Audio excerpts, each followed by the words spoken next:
Assalamualaikum warahmatullahi wabarakatuh. Salam sejahtera untuk kita semua. Hari ini kita masuk dalam pertemuan ke-6, ya. Pembahasan materi untuk pertemuan ke-6 adalah analisa data berkala, ya. Jadi saya akan menjelaskan mengenai konsep dari analisa data berkala, klasifikasinya, hubungan dan trennya, ya. Mungkin kita akan membahas analisa data berkala ini secara satu persatu, ya. Berdasarkan dari konsepnya, data berkala adalah data yang dikumpulkan dari waktu ke waktu untuk menggambarkan perkembangan suatu kegiatan. Ya. Contoh perkembangan tersebut adalah perkembangan produksi, perkembangan harga, perkembangan penduduk, dan lain sebagainya.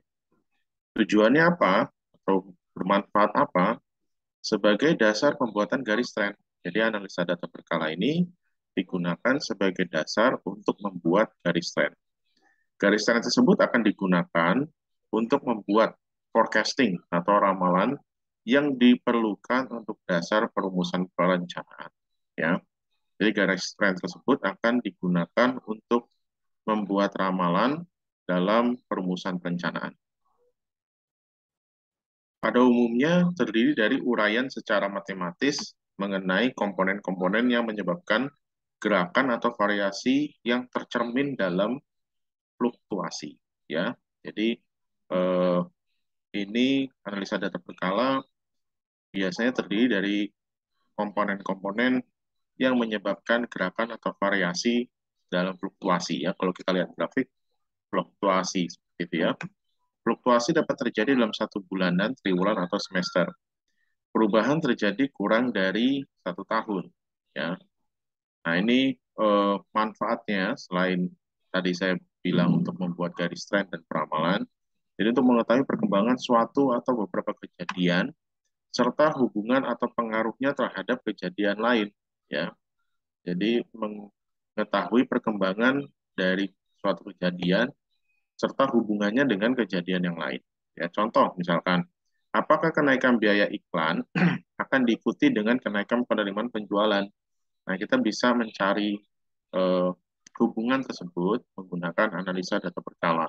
Sama seperti minggu lalu kita membahas persamaan regresi dan korelasi, analisa data berkala juga menggunakan persamaan yang sama dengan persamaan regresi. Y sama dengan A plus BX. Ya. Selain itu, analisa data berkala juga bermanfaat untuk mengetahui kondisi di masa mendatang. Ya. Peramalan kondisi mendatang bermanfaat untuk perencanaan produksi, pemasaran, keuangan, dan bidang lainnya.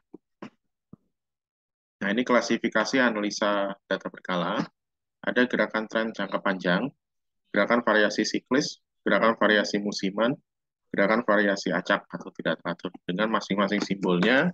Kalau untuk tren itu T, untuk variasi siklis C, variasi musiman S, dan variasi acak itu simbolnya adalah I. Kita bahas mengenai gerakan tren terlebih dahulu. Ya.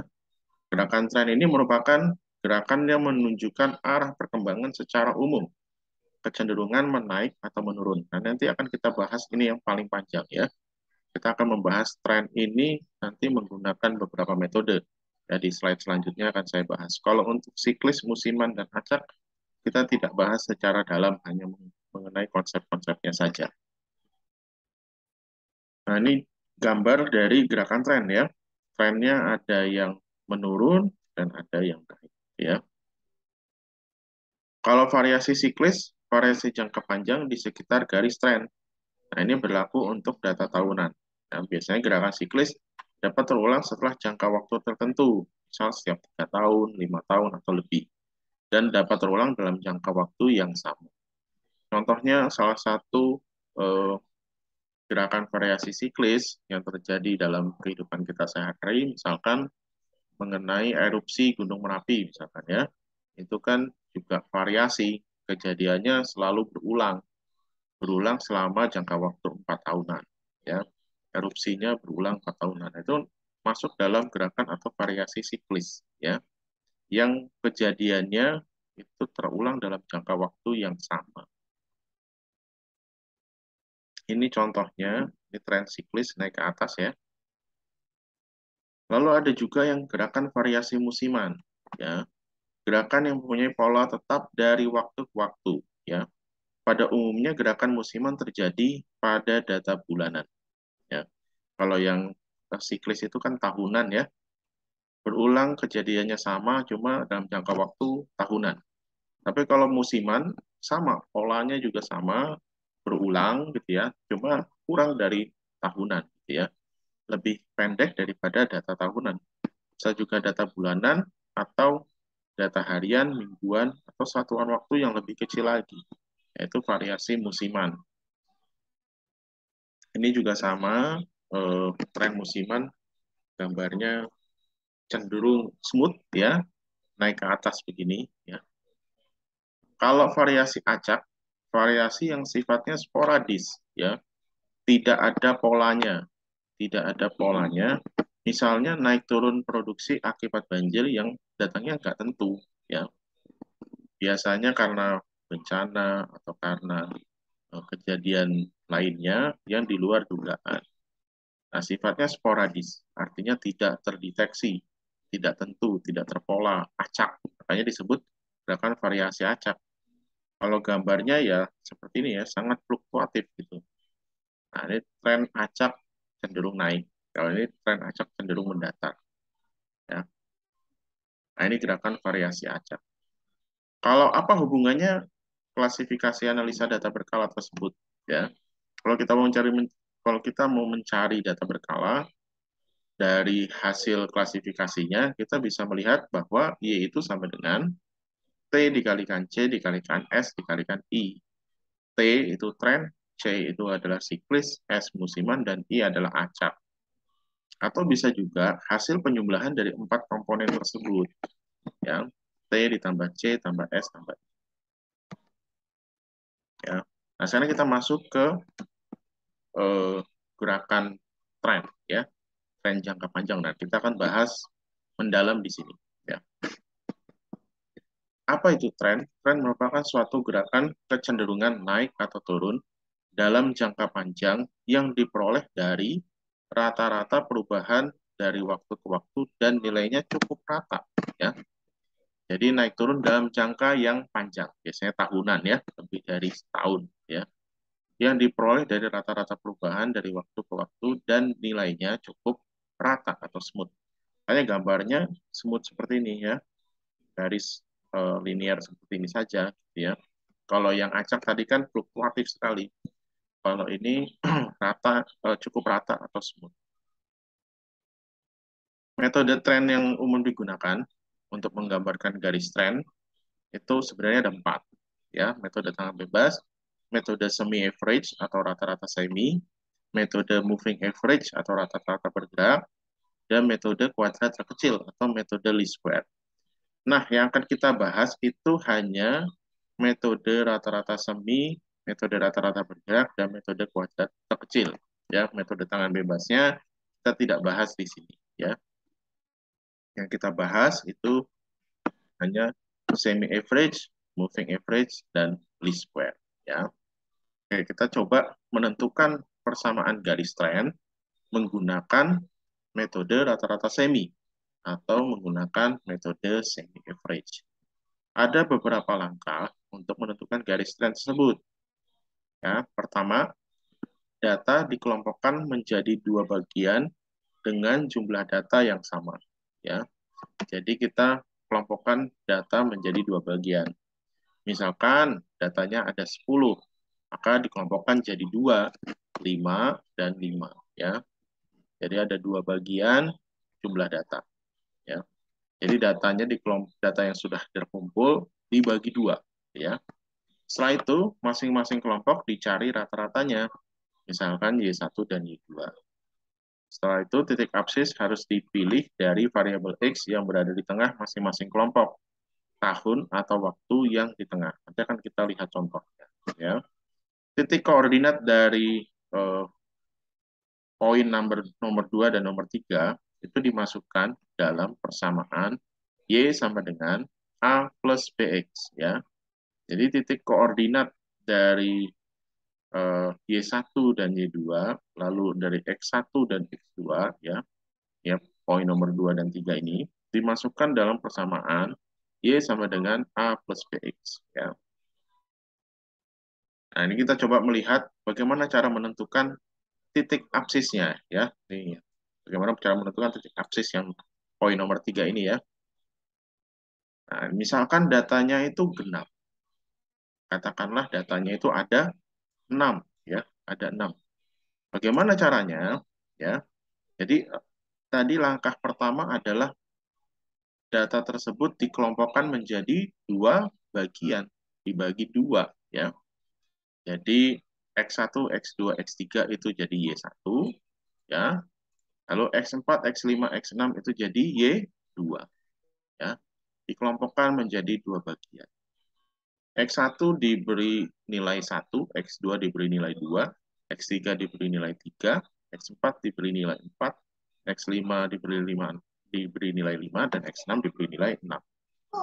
Nah, dari setelah dikelompokkan menjadi dua ini, di situ kan ada tulis di sini, titik absis harus dipilih dari variabel X yang berada di tengah masing-masing kelompok. Ya, berarti ada di tengah-tengah masing-masing kelompok. Dari kelompok satu ini, yang tengah yang mana? Nah, yang tengah adalah yang dua ini ya. Nah, maka titik absisnya adalah 2 untuk kelompok 1. Jadi X1-nya adalah 2. Lalu untuk kelompok kedua, itu kan dicari lagi tengahnya ya. Nah, tengahnya adalah 5 ini ya. 5 ini. Maka titik absis untuk kelompok 2, X2-nya adalah 5. Ya. Satu contoh lagi misalkan. Jika X-nya atau jumlah datanya adalah 8. Langkah pertama, kita kelompokkan data tersebut menjadi dua bagian. Kita potong gini ya, menjadi dua bagian, 4 di kiri dan 4 di kanan. Ya, kita potong. Setelah itu dari kita kelompokkan yang 4A pertama ini jadi Y1, 4 kedua ini jadi Y kedua. Ya. Lalu mencari titik absisnya. Titik absisnya harus ada letaknya di tengah-tengah. Nah, karena ini jumlahnya genap begini ya, tengah-tengahnya kan nggak ada nih. Berarti tengah-tengahnya adalah 2 ditambah 3 dibagi 2. Ya. 2 tambah 3 dibagi 2. 5 bagi 2 adalah 2,5. Maka titik absis untuk kelompok pertama, atau kita berikan simbol X1, itu adalah 2,5. Ya, adalah 2,5. Lalu, untuk kelompok 2, sekarang kita tentukan titik absisnya. Titik absisnya ada di tengah-tengah sini. Ya, di tengah-tengah kelompok kedua. Berarti 6 ditambah 7 dibagi 2. Ya. 6 tambah 7, 13. 13 bagi 2 adalah 6,5. Jadi, titik absis untuk kelompok 2, atau kita berikan nama X2, itu adalah 6,5. Ya. Ini data genap dengan titik absis desimal. Lalu kalau misalkan datanya ganjil, misalkan datanya ganjil nih ya, data ganjil, katakanlah datanya ada 7 ya, datanya ada 7. Maka yang di tengah-tengah ini kita korbankan ya. Ini kan ada 7 ya, X1, X2, X3, X4, X5, X6, X7. Kita harus membagi menjadi dua kelompok ya. Kita bagi jadi dua kelompok. Makanya X4 ini kita hapus ya. Dihapus, dihilangkan. Dihilangkan, dihapus. Maka untuk kelompok pertama, Y1-nya itu dari X1, X2, X3 dengan diberikan nilai 1, 2, 3. X5 sampai X7-nya itu jadi kelompok Y2 dengan diberi nilai 5, 6, 7. Dari hal ini kita bisa tentukan titik absisnya. Ya, kalau di kelompok pertama titik absisnya yang di tengah-tengah yaitu adalah 2 ya, 2 ini jadi titik absisnya. Untuk kelompok kedua atau X2 nanti ya, itu titik absisnya adalah yang di tengah-tengah yaitu 6 ini ya. Jadi 6 ini jadi titik absis untuk kelompok 2. Ya. Oke ya, itu untuk metode mencari titik absis untuk data genap maupun data ganjil ya. Oke, kita coba langsung ke contohnya. Misalkan di sini ada tabel produk domestik bruto atas dasar harga konstan tahun 1992 harusnya ya. Ini karena ini awalnya tahun 1992. Ini dalam miliar rupiah. Lalu kita diminta untuk membuat persamaan garis tren dengan metode rata-rata semi. Lalu kita juga diminta untuk meramalkan PDB untuk tahun 2000 dan 2001. Karena di sini datanya hanya pada tahun 99. Kita diminta peramalan PDB untuk tahun 2000 dan 2001. Ya. Nah, kita cari dulu persamaan garis trennya dengan cara tahun 92 sampai 99 ini kita berikan nilai X-nya. Ya. Untuk tahun dasar, ya tahun awal, nilai X-nya adalah 0. Ya. Untuk tahun dasar, nilai X-nya adalah 0. Ya. Jadi untuk tahun yang paling atas ini, tahun 92, itu kita berikan nilai X adalah 0. Lalu tinggal diurutkan ke bawah. 1, 2, 3, 4, 5, 6, 7. Ya. Oke, setelah itu kita mencari titik absis di masing-masing kelompok. Ya, kita bagi dua kelompok dulu ya. Dari 92 sampai 9. Karena ini ada 1, 2, 3, 4, 5, 6, 7, 8. Ada 8 data. Kita bagi dua ya, berarti 4 ya. 92, 93, 94, 95 itu jadi kelompok pertama. 96, 97, 98, 99 itu jadi kelompok kedua ya.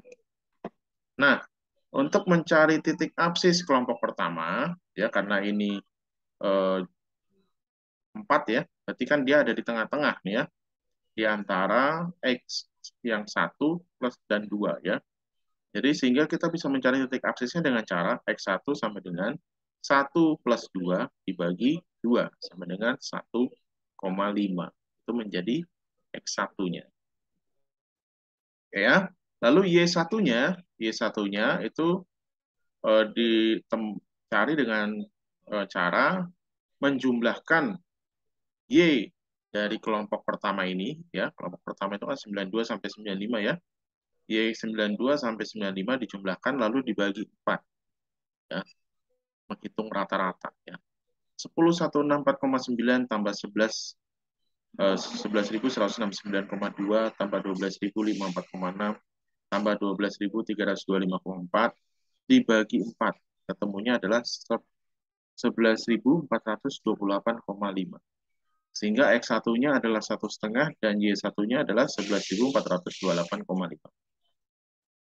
Begitu juga dengan kelompok kedua, kalau kita mau mencari titik absisnya. Nah, titik absisnya kan dia ada di tengah-tengah sini ya. Nah, di antara 5 dan 6. Sehingga kalau mencari X2-nya sama dengan 5 tambah 6 dibagi 2. Sama dengan 5,5. X2-nya ketemu 5,5. Y2-nya itu penjumlahan dari Y96 sampai Y99 lalu dibagi 4. Ya, cari rata-rata.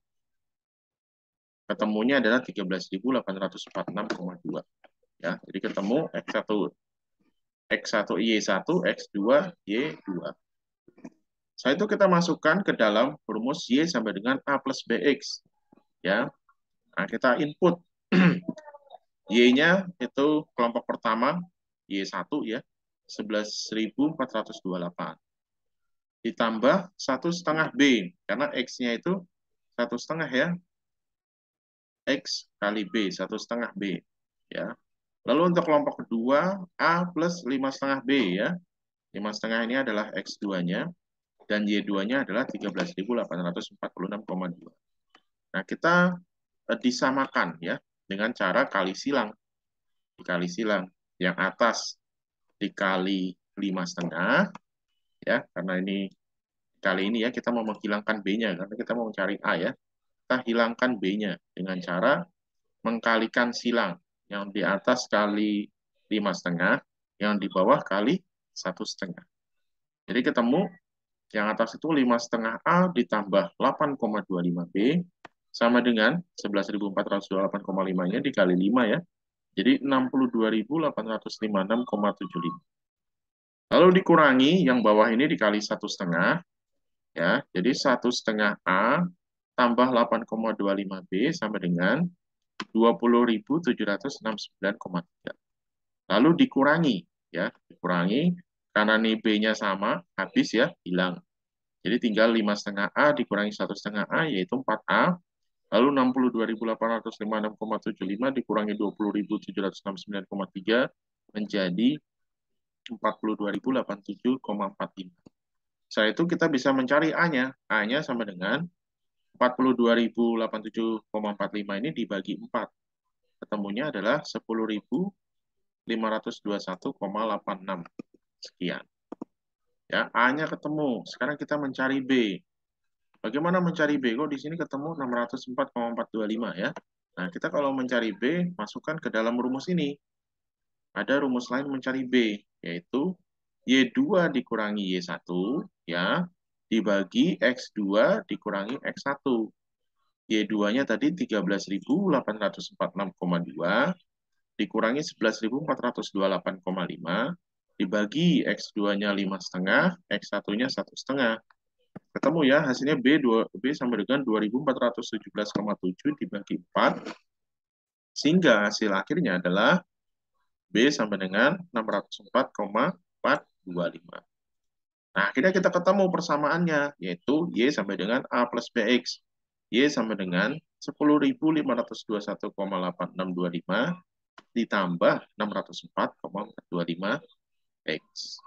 Nah, ya, ini kita belum selesai. Kita baru mendapatkan persamaan garis trennya. Ya. Nah, kita diminta untuk meramalkan PDB tahun 2000. Untuk PDB tahun 2000 kok di sini X-nya bisa 8 ya? Karena X-nya melanjutin di bawahnya ini ya. Kalau 99 X-nya 7 berarti 2000 X-nya 8, 2001 X-nya 9. Tinggal melanjutkan saja ya. Sehingga kita PDB tahun 2000 X-nya sama dengan 8. Masukkan ke dalam persamaan ini tadi. Masukkan dalam persamaan sehingga ketemu hasilnya adalah untuk PDB tahun 2000 Y-nya sampai dengan 15.357,23. Kalau untuk PDB tahun 2001, X-nya 9 ya, melanjutkan dari X-nya PDB 2000. Sehingga ketemu hasilnya adalah 15.961,65. Ya, itu menggunakan metode semi average. Mencari persamaan garis tren dan melakukan ramalan menggunakan metode semi average ya. Nah, ini teman-teman nanti tinggal melatih di rumah ya, mencoba menentukan tren dari kedua tabel ini. Oke. Sekarang kita masuk ke metode rata-rata bergerak ya. Kalau konsepnya rata-rata bergerak digunakan untuk memuluskan fluktuasi yang terjadi dalam data tersebut. Jadi fungsi dari rata-rata bergerak itu hanya memuluskan aja, memuluskan grafiknya. Kalau grafiknya tadinya naik turun fluktuatif sekali, ini dimuluskan. Nah, dimuluskan dengan menggunakan metode moving average ya. Proses pemulusan ini disebut pemulusan data berkala. Setiap rata-rata hitung dalam rata-rata bergerak disebut total bergerak yang berguna untuk mengurangi variasi dari data aslinya. Ya. Nah, ini rumusnya data berkala sebanyak N, Y1, dan seterusnya. Maka rata-rata bergerak N waktu merupakan urutan rata-rata hitung. Ya, ini rumusnya. Ya, kita langsung aja coba ke contohnya.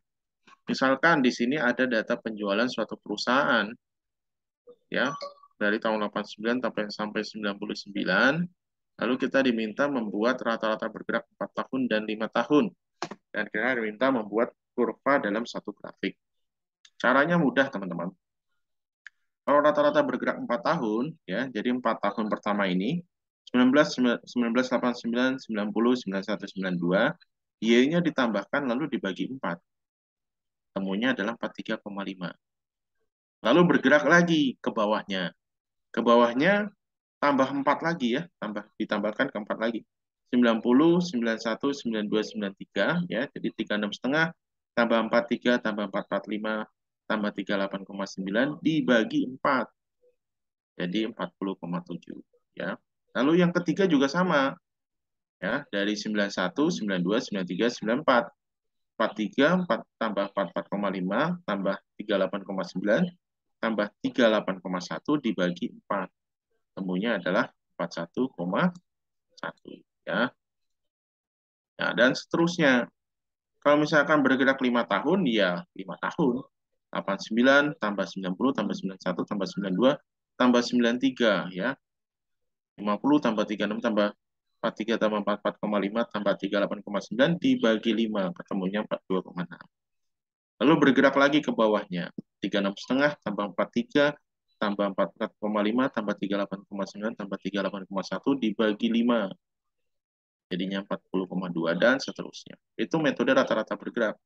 Setelah kita mengetahui rata-rata bergerak 5 tahun ini, kita masukkan ke dalam grafik. Kalau dilihat, yang asli itu yang fluktuatif ini ya, yang fluktuatif yang cenderung menurun. Dengan rata-rata bergerak, kita memuluskan fluktuatif tersebut. Jadi lebih smooth gitu ya. Ya kelihatan garisnya, oh ini ternyata menurun ya. Gitu. Yang 5 tahun juga sama. Ya. Jadi metode rata-rata bergerak itu untuk memuluskan grafik ini. Yang tadinya gerakannya fluktuatif, dimuluskan. Jadi sehingga kita bisa melihat garis trennya. Oh, setelah ini kayaknya turun gitu ya. Sama seperti saham. Kalau ini kan ada dalam saham itu menggunakan moving average juga. Sehingga dilihat kita bisa melihat oh ini garisnya trennya akan menurun gitu ya. Nah, itu fungsi dari metode rata-rata bergerak. Nah, dari grafik bahwa semakin besar derajat rata-rata bergerak, semakin mulus bentuk kurva. Maksudnya semakin berkurang fluktuasinya. Maka tampak jelas adanya tren. Kalau dalam hal ini trennya jadi menurun. Ya. Oke, itu untuk metode rata-rata bergerak. Ini kalau misalnya teman-teman mau coba di rumah menggunakan fungsi Excel data analisis. Nah, teman-teman bisa tulis datanya tadi itu ya di tabel di Excel. Lalu setelah itu masuk ke menu data, pilih data analisis, pilih moving average, klik OK, lalu input range-nya diisi yang kolom B ini ya, yang Y-nya ini ya, Y-nya ini diisi, diinputkan di sini. Di blok aja dari 50 sampai 33,8. Lalu intervalnya dibuat 4 tahun, karena kita mau mencari rata-rata bergerak 4 tahun. Intervalnya dibuat 4. Output range-nya teman-teman silahkan klik di tabel yang C2 ini ya. Diklik di sini sampai ke bawah ya. Lalu diklik OK, jangan lupa chart output-nya dicentang ya. Jangan lupa chart output dicentang dulu baru klik OK. Chart output dicentang untuk kita melihat grafiknya juga. Nah, begitu ini nanti hasilnya akan seperti ini ya. Keluar juga nanti grafiknya. Ya, itu untuk metode rata-rata bergerak. Nanti coba kita nanti latihan di rumah ya. Ini ada soalnya. Menggunakan metode least square atau metode kuadrat terkecil. Nah, metode kuadrat terkecil ini sama seperti metode semi average ya. Untuk mencari persamaan garis tren ya. Lalu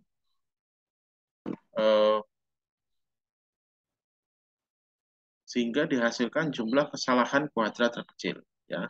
Semakin kecil nilai jumlah kesalahan kuadrat, semakin mendekati garis tren pada diagram pencar. Ini kurang lebih sama, cuma agak berbeda caranya saja ya, karena kita menggunakan jumlah kesalahan kuadrat terkecil, berarti ada nilai yang dikuadratkan ya. Nah, ini garis tren dapat dinyatakan dengan persamaan seperti ini, dengan rumus seperti ini. Ya, persamaan tetap sama ya. Y sama dengan A plus BX.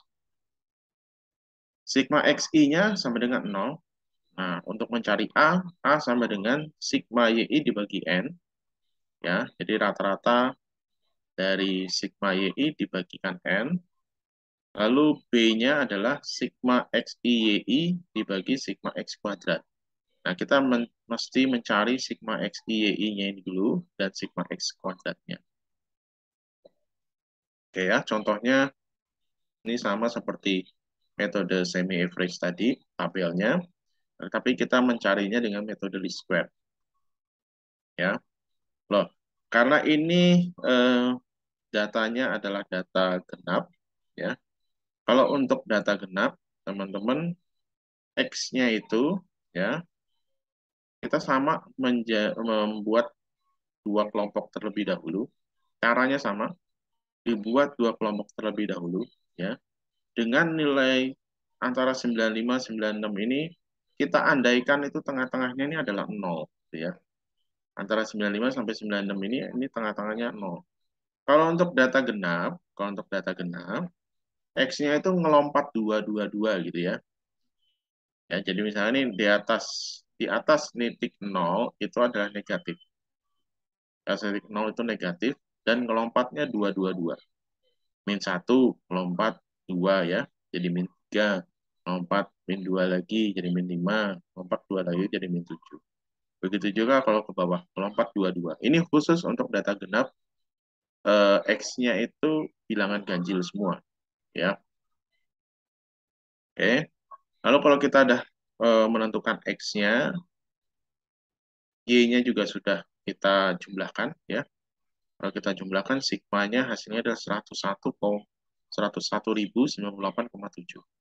Lalu kita bikin tabel mengkalikan antara tabel X dengan tabel Y. Ya, karena nanti kita diminta untuk mencari sigma XY ini ya. Dan minta untuk mencari sigma XY ini. Hingga kalikan dulu tabel X dengan tabel Y. Temu hasilnya sekian, lalu ditotal karena kita mencari sigma XY. Jadi sigma XY-nya adalah 52.741,9. Lalu karena kita diminta juga untuk mencari sigma X kuadrat, yang kita mau cari B nih ya, kita perlu sigma X kuadrat, berarti tabel X ini dipangkatkan 2. Ya. Nah, hasilnya dari tabel X kuadrat ini, kalau dijumlahkan, hasilnya sigma X kuadrat adalah 168. Nah, tinggal kita masukkan ke dalam rumus saja. Ya. A itu sigma Y dibagi N. Berarti N ini kan tadi ada 8 ya. Lalu sigma Y-nya itu 101.098,7. Berarti 101.098,7 dibagi 8. Ketemu hasilnya adalah 12.637,34. Itu nilai A-nya. Lalu kita mencari nilai B-nya. Ya, nilai B dengan cara sigma XY dibagi sigma X kuadrat. Sigma XY-nya tadi ini ya, 52.741,9 dibagi sigma X kuadrat. Sigma X kuadratnya 168. Ya, ketemu hasilnya 313,94. Maka kita dapat persamaan garis trennya, yaitu Y sama dengan 12.637,34 ditambah 313,94. Ya, lalu kita diminta untuk tahun 2000. X-nya sama dengan 9. Ya, tinggal kita masukkan saja dalam persamaan. X-nya ini diganti jadi 9. Ya, ketemu hasilnya adalah 15.462,8. Ya, ini kalau misalkan datanya genap. Kalau data ganjil bagaimana, Pak? Ya, kalau data ganjil, ini ada 11 data nih ya. Ada 11 data. Kalau misalkan datanya ganjil, ya yang tengah-tengah itu nilainya jadi 0 ya. Kalau ini kita bagi 2 dulu, sama langkahnya, pasti menjadikan 2 kelompok dulu ya. Dibagi menjadi 2 kelompok terlebih dahulu ya. Nah, kita bagi 2 dengan tengahnya kan ini kan berarti ada 11, 5 ke bawah, 5 ke atas gitu ya. Nah, tengah-tengahnya ini kita kasih nilai 0 X-nya. Lalu karena ini datanya ganjil, naiknya normal, 1-1 gitu ya. -1, -2, -3, -4, -5. Beda dengan data genap tadi. Kalau data genap kan tadi 22 ya. Kalau ini kita naiknya 1-1. -1, -2, -3, -4, -5. Kalau yang bawah positif 1, 2, 3, 4, 5. Ya. Langkahnya sama, cari sigma XY-nya dengan menjumlahkan tabel Y ini, cari sigma XY-nya ya dengan cara mengkalikan tabel X dengan tabel Y lalu dijumlahkan. Ketemu sigma XY-nya -84,4. Cari X kuadratnya. Ketemu sigma X kuadratnya adalah 110. Nah, tinggal kita masukkan ke dalam rumusnya. A sama dengan sigma Y dibagi N. Ya, N-nya tadi ada 11. Sigma Y-nya 438,9. Temu hasil A adalah 39,9. Ya, lalu B-nya adalah sigma X-nya dibagi sigma X kuadrat. sigma XY-nya minus 84,4. Sigma X kuadratnya adalah 110. Ketemu hasilnya adalah minus 0,77.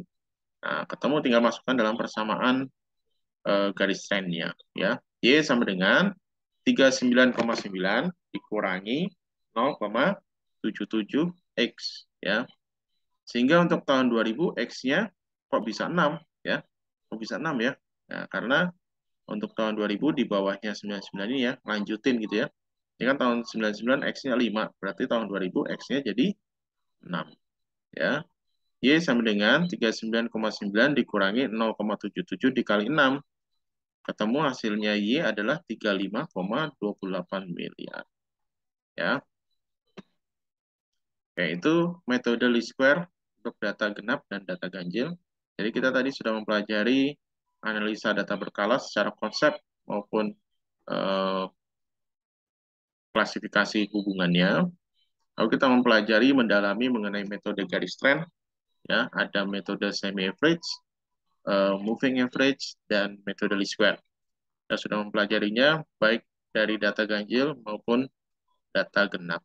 Baik ya, terima kasih atas atensi teman-teman. Ya, silakan teman-teman nanti jika ada pertanyaan bisa berdiskusi melalui grup WA atau personal chat saya. Ya, terima kasih atas atensinya. Sampai jumpa lagi dalam pertemuan berikutnya.